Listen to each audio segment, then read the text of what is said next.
Hello everyone and welcome back to another video from Wake&Tech.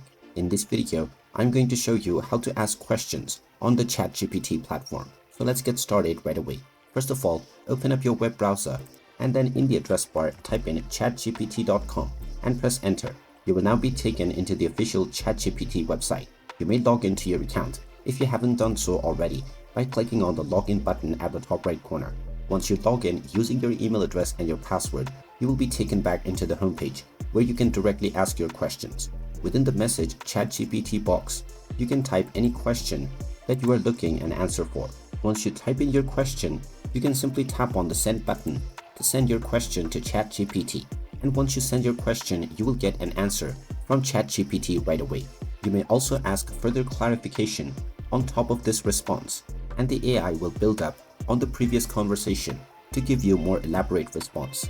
And there you have it. That is how easy it is to ask a question on ChatGPT. If you find this video helpful, make sure you hit that like button and subscribe to our channel if you haven't done so already. Also ring that notification bell to never miss another update from us.